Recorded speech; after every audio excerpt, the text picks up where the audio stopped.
This presentation is delivered by the Stanford Center for Professional Development.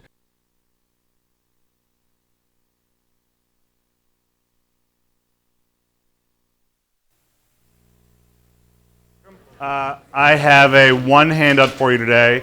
I expected to have two, but we had photocopier drama this morning, so I haven't photocopied your assignment yet. I'll post it as a handout after class today. You have plenty of time to do that. I'm not going to make this due until 2 Mondays from now. So it's not like you're in an immediate rush to get started on it, so that's why I wasn't stressing about it. But nonetheless, the assignment will formally go out today, and you'll have 2 weekends to do it. It's actually not too bad. It certainly involves some of the new threading stuff. You're revisiting assignment 4.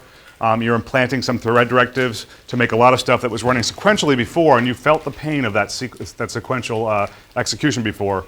Make it so that lots of things run in parallel, and things run really, really quickly, really, really beautifully. It's very impressive. It's a good end result once you actually get that thing up and coded. When I left you on Wednesday, you were all stressed because you had a midterm in 7 hours. But I was just getting through the dining philosopher's example. Let me review the picture. The idea is that there is food, big plate of spaghetti, at the center of a table, and there are, I'll be less caricature about it this time. There are 4 philosophers, and I'll put P0 there, sitting in a circle, and there are actually what look like pitchforks, but just regular forks, in between each of them. And each of those philosophers is designed to run in his own thread, and they follow the recipe that is, they think, they eat, they think, they eat, they think, they eat, and then they think again, and then they exit as a thread. That is their day. In fact, that's in their entire life, because they only live for 1 day. Okay? So I set this up as a global resource, because that's the way the handout deals with it. I will emphasize again that the way I'm writing this is shorthand. All I'm really saying here is this is a gesture to the fact that I have 5 global semaphores and an array of length 5 that are all initialized to 1. There really are some semaphore new calls that are involved to build that thing up, but I don't want to focus on that other than just mentioning it. Each one of those 1s basically represents the availability of a resource. If I call this fork 0, and this is fork 1 and fork 2 and fork 3 and fork 4, when this particular semaphore is locked up in this synchronized manner at a 1, I know that this particular fork is available. And that is of interest to philosopher 1 and philosopher 2, because both of those have to contend for that fork in order to pass into the eating phase of the thread. Okay? So without concerning ourselves with the deadlock scenario that was outlined last time, this is basically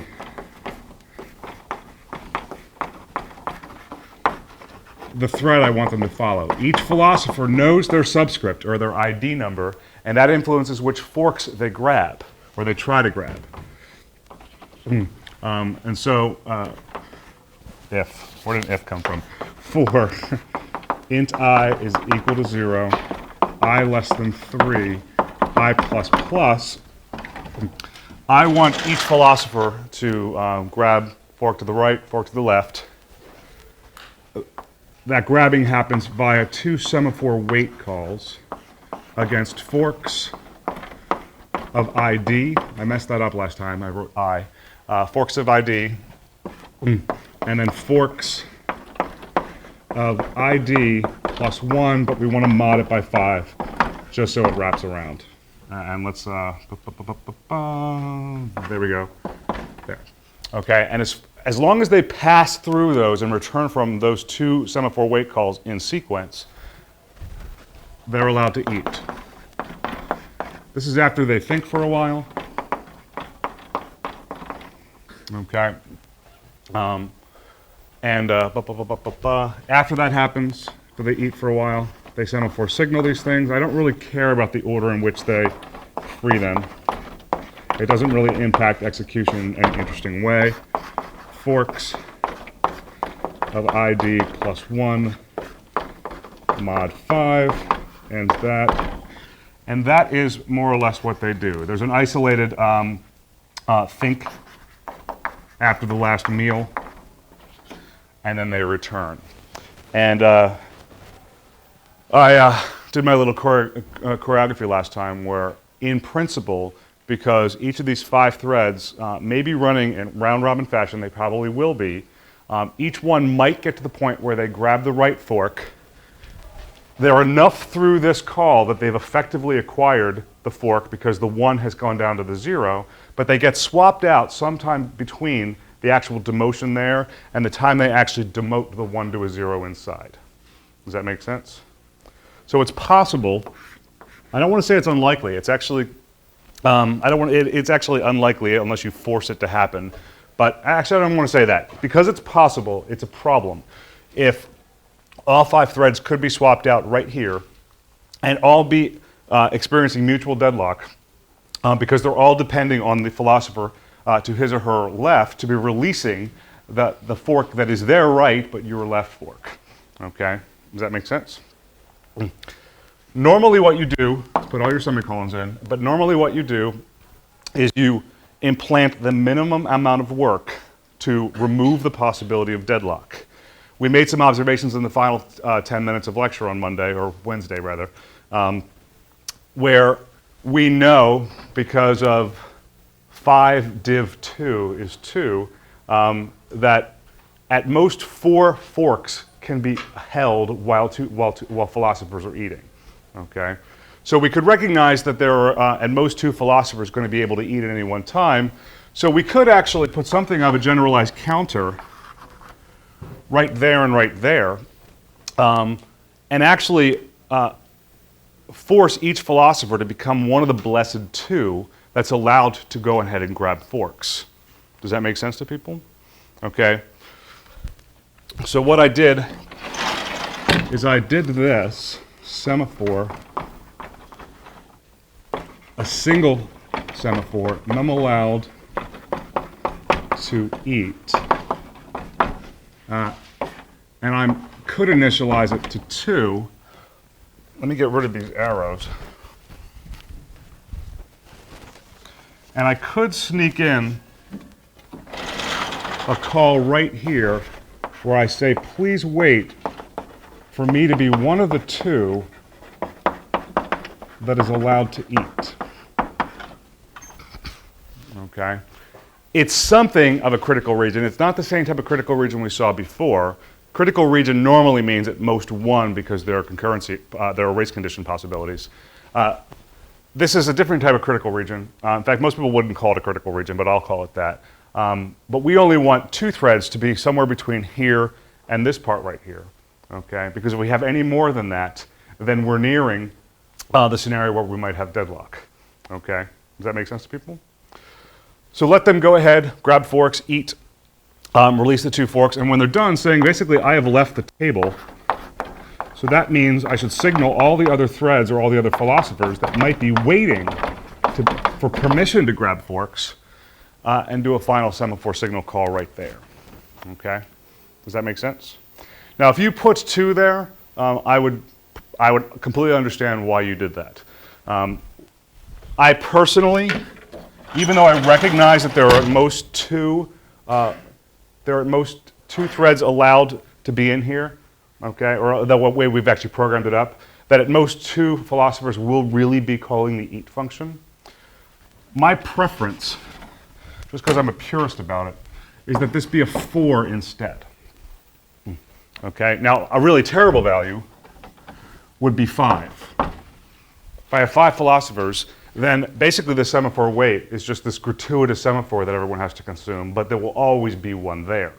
The reason the 4 works is because as long as somebody's prevented from grabbing either fork, then there's at least 1 philosopher thread that's capable of grabbing 2 forks. Maybe the other 3 are blocked, okay, but it's always the case that at least one philosopher will be able to grab 2 forks. That makes sense to people?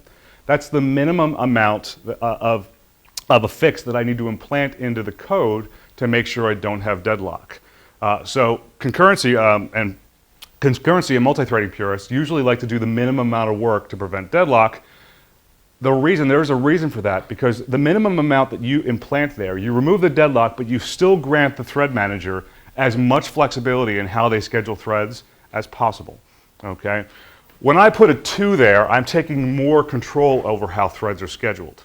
That means up to 3 threads can block on this line right here as opposed to just 1. Does that make sense? Okay. If you make this a 4, that means that up to 4 threads can make as much progress as is really possible before they're blocked and pulled off the processor. Whereas if I make it a 2, we're blunting some threads prematurely. Okay. Does that make sense? Okay. So that's what I like about that, and this is why I prefer the 4. If you put 2, 3, or 4 there, it will be programmatically correct. If you put 2 or 4 there, I think it'd be correct from a design standpoint. I prefer the 4. Yep. Maybe this is a dumb question, but why would we use a semaphore as opposed to like an if statement on like a global variable? Is there any really good reason to? We could. In fact, I'm going to talk about that specifically. You could, rather than doing this, where you actually have the integer. Basically, this tracks a resource. I like to think of this as the number of shopping carts that are available in front of Safeway. Okay, and if there are 5 people that approach the store and it's a requirement that all of them have a shopping cart, they all flash mob the 4 shopping carts, but only 4 walk away with 1. So 1 is blocked until at least 1 shopping cart comes out the exit door. Does that make sense? I could, and I think this is actually a really good question, so pay attention to my beautiful answer here, that I could have just put a global integer here and set it equal to 4. I could have had this check to see whether or not it was greater than 0, and if so, acted on it. But then I have the separation between test and action that was problematic in the ticket agents example. Does that make sense? Well, you could solve that by having an exposed global integer and a binary lock like we did for the ticket agents example. But then what happens, and you have to think about this, I don't really want to write any code because I don't think I have to. Rather than just blocking on the semaphore and letting the thread manager decide when you can get the processor back, what you'd have to do is you'd have to do some little while loop, okay, around and repeatedly check to see whether or not the global variable went positive from 0 if you were blocked on it. Does that make sense? You'd have to keep acquiring the lock and releasing it, acquiring the lock and releasing it, because you can't check that variable unless you actually are the only one looking at it. I'm losing my train of thought here. Where'd it go? The problem with that from a programmatic standpoint, and this is, I think, is a pretty good point, is that if you're basically while looping, you really aren't allowed to do anything meaningful until you get beyond the while loop. So what's going to happen is you're going to be hogging the processor. Maybe in the same time slice, you're going to just keep reacquiring and releasing the lock just to confirm that it's still 0. Does that make sense? That's what's called busy waiting. There are some scenarios where busy waiting is actually fine. It usually is in the case where you have multiple processors and you expect some other thread running on another processor to release a resource pretty quickly. But in a single processor environment, which is what we're pretending we have, there's no reason for a thread to spin lock and keep checking the value of a global variable because it's not going to change until somebody else gets it. Does that make sense? So this right here is this very clean way to say, you know what, I'm not making progress, let the thread manager pull me off, put me on the blocked queue. Only when someone signals the semaphore that I'm blocked on will the thread that's blocked on this thing ever be considered for the processor.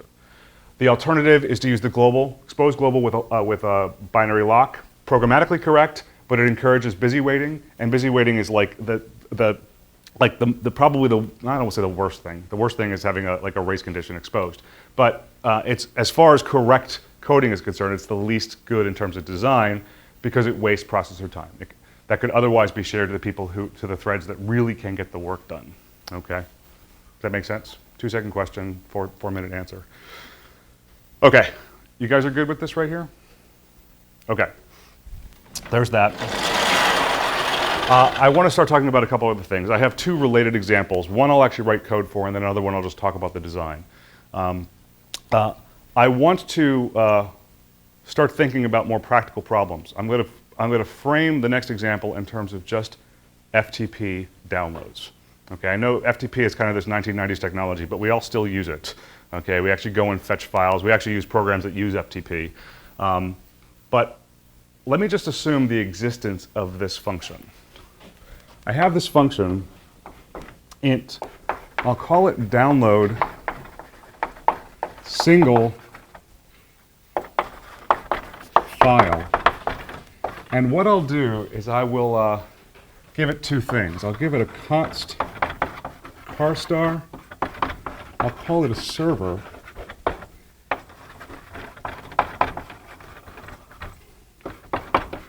And I'll give it a second name called path. I know you know what this means. Server is basically the computer that's hosting the file that you're trying to get.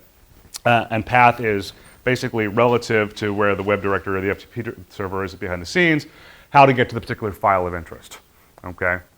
So this is basically the computer it lives on, and this is effectively the file name with directory structures, nested directory structures funneling down and drilling down to where the file lives on the server.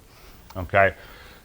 The return value here is the number of bytes that were downloaded to pull the entire file over. Does that make sense?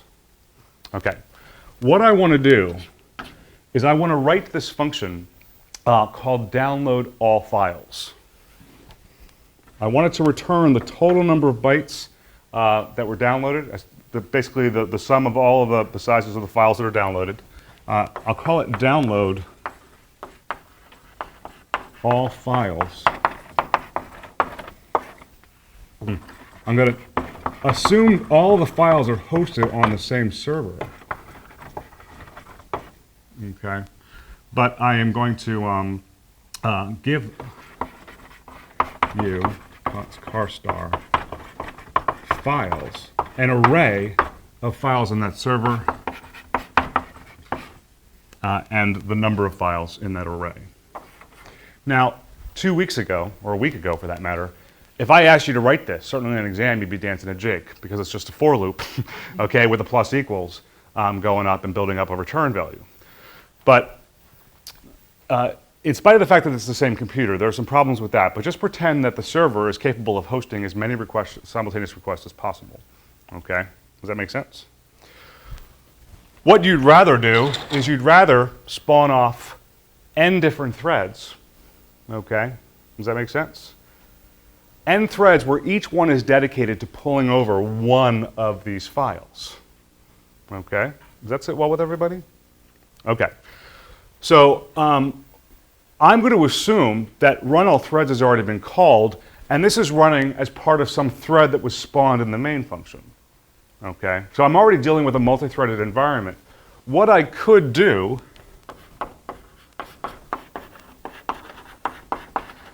is I could declare something called total bytes and set it equal to 0. And I can be prepared to return total bytes.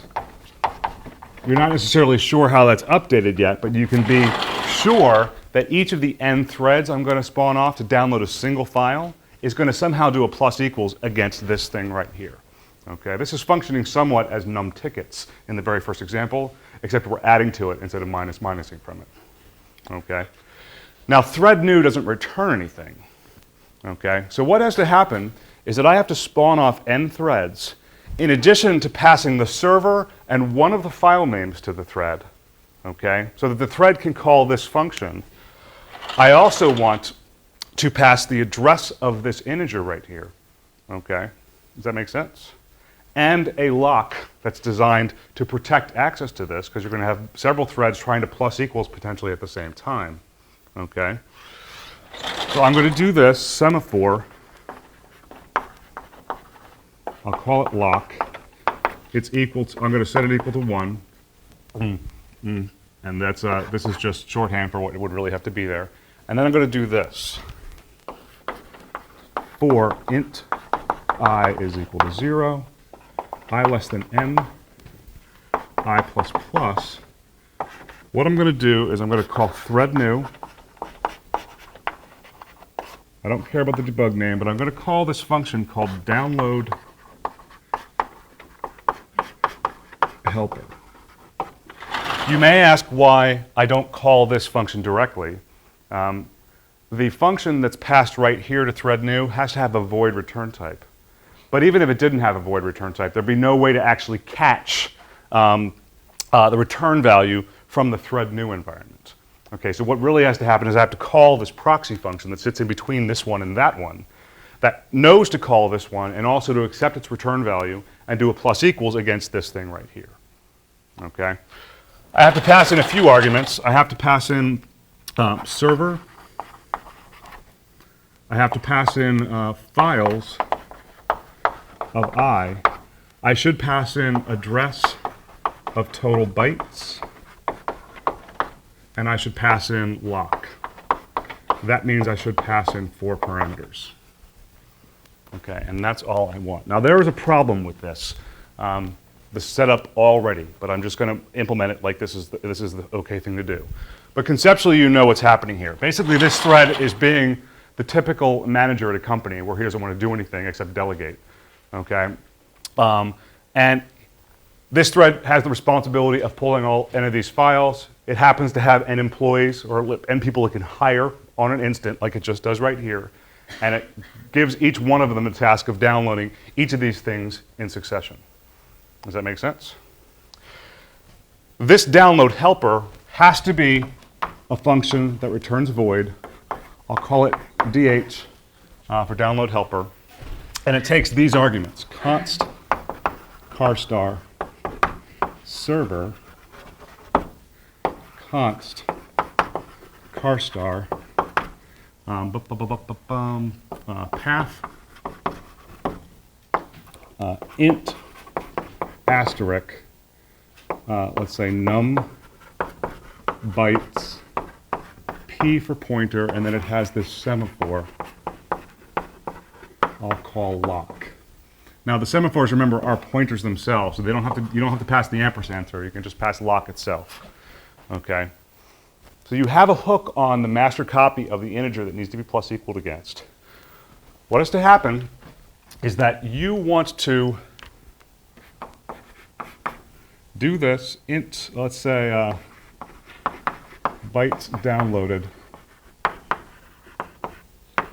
And you want to declare that ahead of time, because what you want to do, actually I don't have to do that, I'm sorry.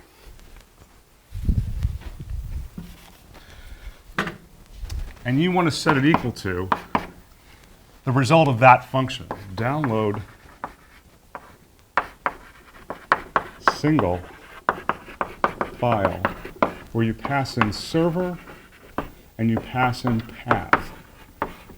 It looks like it's being done sequentially, but it's not. There are several, there are n-1 of the threads trying to call this same exact function to download the files in parallel. Okay, does that make sense? This is in the same spirit as the type of thing you have to do for assignment 6. Okay.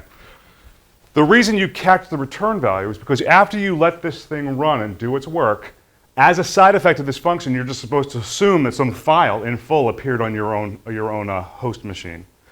But afterwards, what you want to do is you want to semaphore wait on the lock that all the other threads are quite possibly waiting on, because once you acquire that lock, you are the blessed thread that's allowed to plus equals against the single integer that you have a pointer to. So, num bytes p plus equals bytes downloaded.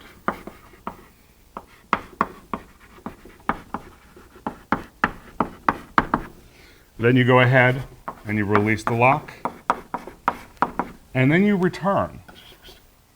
There's no explicit return value here. The thing that feels like a return value is actually a return value via reference via this pointer. You have the side effect of downloading the one file you're supposed to, and you're also supposed to update this variable to be that much higher, so that when the thing is returned, it returns presumably because all threads have returned and contributed to this thing. Okay, so when this happens, it really is the accumulation of all the bytes that have been downloaded. Okay, does that make sense? Okay. If I'm silly and I accidentally acquire the lock before I call download single file, it'll still run, but it'll be even slower than it would have been had you just not used threading at all and just done the download single files sequentially. Because this just means if I put this up there and this is serving as a binary lock, then you're putting the very important time-consuming function inside the critical region so that at most one thread can be involved in the downloading of a file. Does that make sense? So it's imperative that this be outside the critical region, and we only have one critical region, and it has to come after. Since it has to appear somewhere, it has to come after you download the file. Okay? Does that make sense? Okay, now there's one problem with this right here. Do you have a question?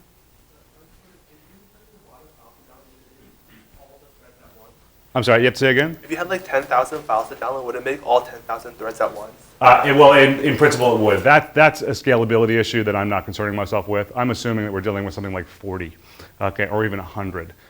Most thread systems, including our own, actually has a limit on the number of threads that can be reused. I'm sorry, that can be spawned off. Our system, it's like 500. Subsystems, it's like 1,000. And in principle, really sophisticated systems can actually reclaim threads that have completed and reuse that thread space for something that's created afresh. Okay, does that make sense? There is a little bit of problem with this. I frame this in a way that might not make sense to you, but I just want to make sure you understand it. Is that I'm assuming that run all threads has already been called, and this as a function is actually running in some other thread. And so what I really want this to happen is that this is a child thread of main to really be spawning grandchildren threads. Okay? If run all threads has already been called, and this is running, as soon as this is called, it actually sets this up, or all n of these up, on the ready queue immediately so that they start running immediately. Okay? I use the analogy on Monday, I think, of a dog that's already in the race giving birth to n dogs and throwing them back to the beginning of the race and letting them run. Okay? The problem here is that the way this is coded up, the job here is actually very easy. This is the equivalent of the manager at a company who's delegating all of his work basically going home before the work gets done. Do you understand what I mean? It's one thing for you to delegate work and then to go home for lunch and then never come back. It's another thing for you to delegate the work but then to wait for all of it to be done. Even if you're just in your office surfing the internet, you can actually you should hang out until all of the work is done so that you can properly return the total bytes value. Okay? The way this is technically coded up at the moment, it says, okay, I'm going to declare a local variable. I'm going to share a lock with all of my underlings over here so that they all have atomic synchronized access to the shared global right here. And I spawn them off, and then I return immediately. It's quite possible that I would return a 0 here because I may advance from the very last iteration of the for loop to this return statement. Okay? Does that make sense? Before any one of these threads makes any partial progress whatsoever. Presumably, this is a time-consuming function, like on the order of like milliseconds or even seconds. It would take microseconds. It would take milliseconds for it to advance from the very last thread to this one right here. Okay, it's quite possible that maybe in 1 or 2 time slices, all of these threads could be spawned off, and it could return before that makes any work whatsoever. So what really has to happen is right there. I really need the manager thread, the download all files thread, to really block and not go anywhere, and certainly not advance to the return statement until it has verification that all of these guys have completed. Because if they've completed, then the manager knows that this thing has really been built up to have the true return value. Does that make sense to people? Yes, no? Okay. So what do you do? Well, not surprisingly, you use concurrency and you use semaphores to basically implant thread communication, thread-to-thread communication. The reader-writer example, we had the reader and the writer communicating in this binary rendezvous way. When I do this, I'm talking about the crisscross of semaphore signal and semaphore wait calls, so that each one could tell the other one that there was an empty buffer or a full buffer. Okay? There was this one-to-one relationship between reader and writer there. I really have a 1-to-n relationship with this setup. I have a single master thread right here that's supposed to do all the work. It elected to spawn off n threads to get the jobs done because it can take advantage of parallel computing right here, okay, and download many of the files simultaneously. What really has to happen is I need about 6 inches more of board space. What I want to do is I want to declare a semaphore up here, and I'll say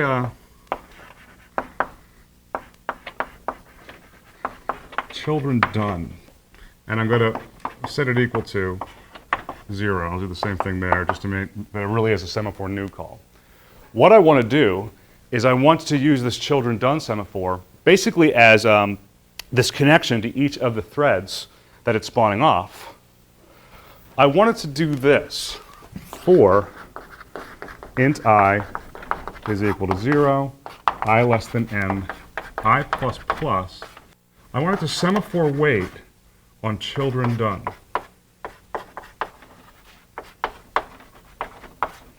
Now I haven't passed children done to that thing yet, but I will in a second. What I want to do instead is to change this to a 5.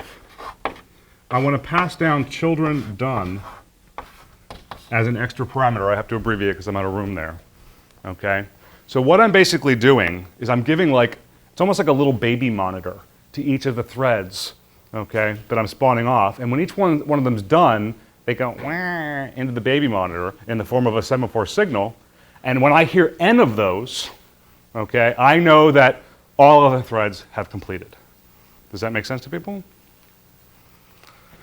So the signature for this has to move over a little bit. Semaphore, I'll give it a different name here. I'll call it parent to signal. And then before I return over here, I will semaphore signal the parent to signal. This is the wah into the baby monitor. And this thing is actually aggressively for looping, okay? And its semaphore waits on this thing not once, but n times. Once for each of the threads it spawned off. Programmatically, each thread signals this thing exactly 1 time. So I expect this thing to be signaled exactly n times. I need all n of those signals in order for this thread to know that it's done. Does that sit well with everybody? And then once I have that, I can advance to the return statement, knowing that it's safe to return total bytes there because all of the n threads I gave birth to have actually done their work and died. But as a side effect, their legacy was to plus equals my total bytes integer. Okay? Yep? Is there any way to, there's a way, it seems like there's a way to increase the number in the semaphore? Is there a way to decrease it? Well, semaphore weight certainly does decrease it. If this is surrounding a 7, semaphore weight brings it to a 6. Okay, so semaphore weight is like a minus minus that's guaranteed to be atomic, and it's also a block if the number inside happens to be 0. Semaphore signal is an atomic plus plus and not much more than that. Okay. So you could initiate it to n the semaphore children. Have not done, I guess, and then increase the other one until the lock is Right, but I have our version of the semaphore. Some more recent libraries have decided to do this, even though there's an argument against it. You'll notice, and this is mentioned in the handout, we don't provide a get value within method on the semaphore. We could ask for the value of the semaphore, okay? And we could say, oh, what is the value now? And it tells you 7. And you go, oh, I'm going to act on that 7, right? But it may have changed by the time you get a chance to act on it, because in theory, if you have a lot of threads, the time between the return of get value within and the code that acts on that value could be separated by seconds. Okay, exaggerate it, think about it in terms of years, which is what it really effectively feels like at the processor level. Okay, a lot can happen in years. Okay, so you don't necessarily, you can't trust a value that was acquired from within the semaphore and act on it until you've actually released a lock on the check. Okay, does that make sense?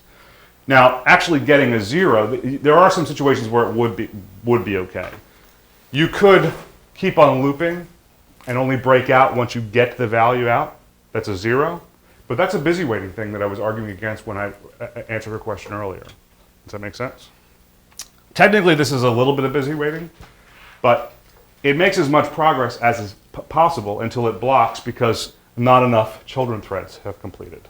There are some versions of semaphores. The one I'm thinking about are the ones that come with the 1.5 version and later of Java, which you'll learn all about in the autumn when you take 108. Do you notice that semaphore wait right here, it's an implicit request to just do a minus minus, a minus equals 1, right? There are some flavors, not in our library, but some more modern libraries, where you can actually wait for a total of like n, or 12, or 20, or 3 dozen, or whatever decrements against the semaphore, and just call this once as opposed to exposing the for loop. There's an internal for loop instead. Does that make sense? Okay. Ours, it's exposed. I actually think that's fine at this stage of the game because I want you to understand the mechanics of what's involved in order for this thread to block. Okay, and it's not technically busy waiting, so it's not really a bad design. Okay, make sense? Okay, question? Yeah, there is nothing to prevent all the threads from downloading the same portion of the file. Well, I didn't. Not the same portion of the file. My assumption is that each of these files is actually different, and I'm just assuming. I didn't mention it explicitly, but I'm assuming that download single file is this thread safe function that doesn't actually interact with other calls of the same function at the same time. Okay, which is technically not true because two download single files may have to create at the same directory on the host machine, and that would be a little bit problematic. Except that the make directory command is implicitly atomic on the operating system anyway. I'm sure it is. I've never read that, but I'm sure it is. Okay. You get the setup here? Yep. Is there any reason not to like initialize children after n and just decrement it there and just semaphore wait once at the end? But the thing is, if you semaphore wait, you might wait on it. You want it to semaphore wait after it's become 0. There's no way to do that. Like semaphore wait will succeed if it's positive, and you're making it initially positive. All you're going to do is make it n plus 1, okay, or take it from 0 to 1 at the end. But it's like you actually want it to. The only way you can block if it's semaphore waiting on a value of 0, and you really do want this thing to halt. Okay, does that make sense? Okay. Some versions of the library, and actually we can't initialize, even though a semaphore in our world can never go from 0 to a negative number, some versions, the Java library does this as well, allows you to initialize a semaphore with a negative number.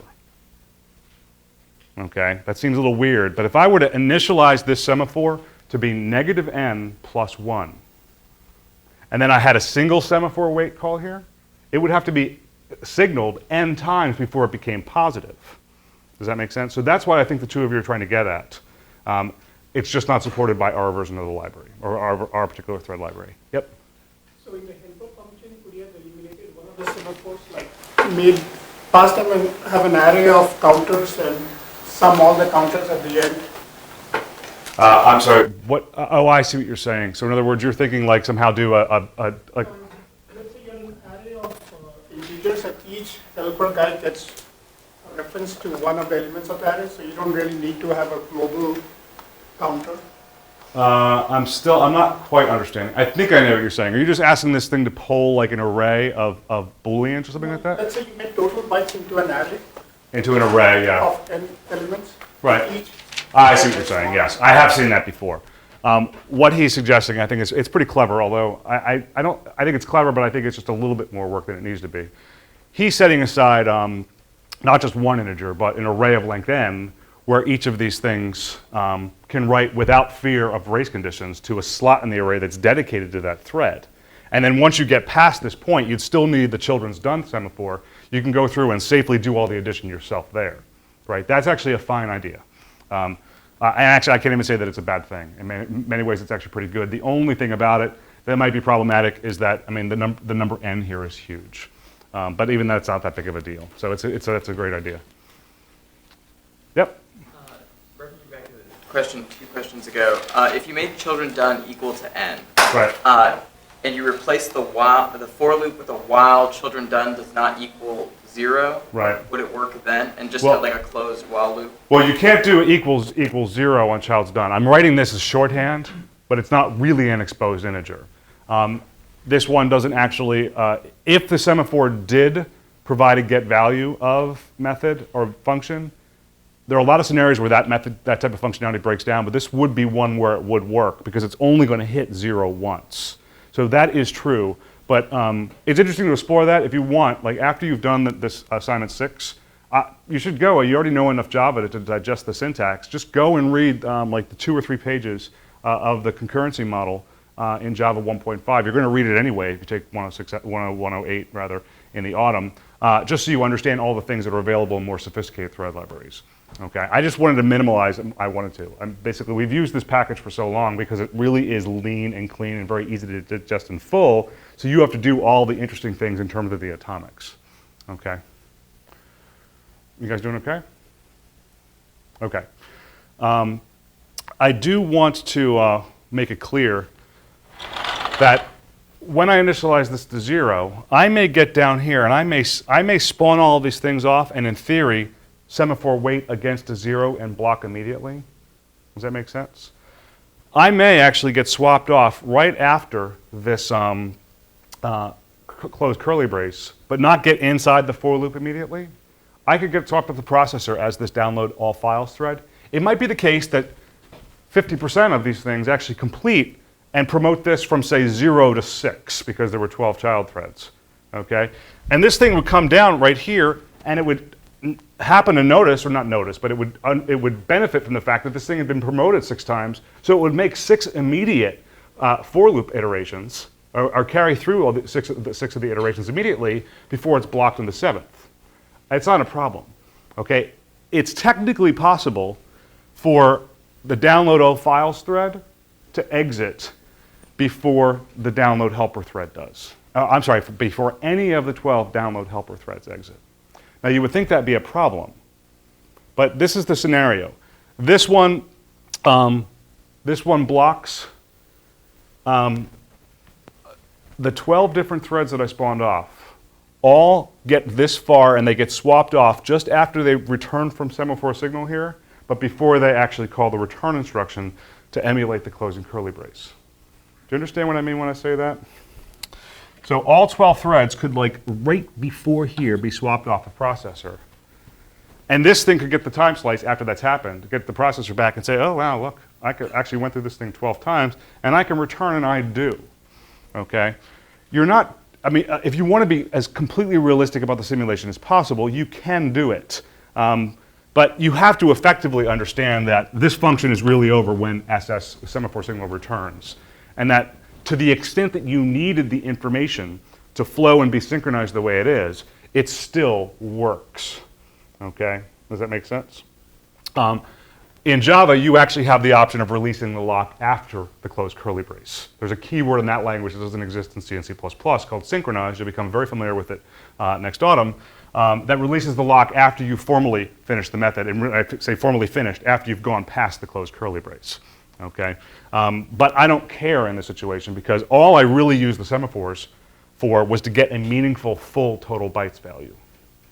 Make sense? Okay. So there's that. I have 5. Oh, go ahead. Like just blocks the for loop, nothing else, right?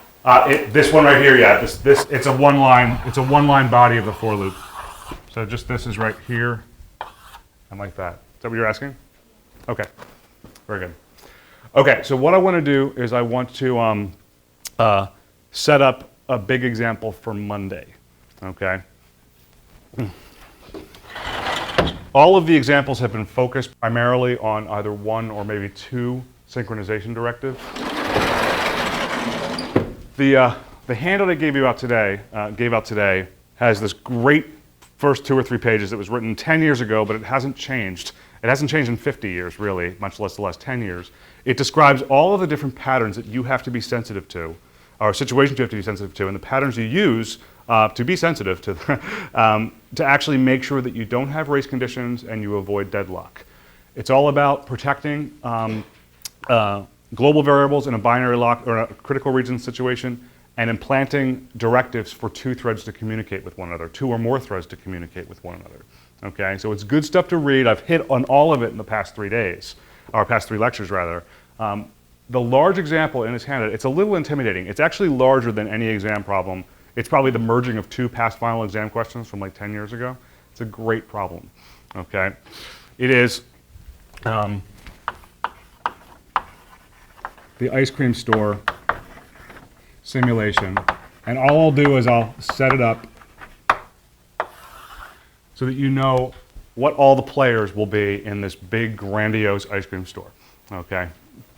We're going to have 10 customers. Okay? There's going to be a customer function. We're going to spawn off 10 of those things. And we're going to actually know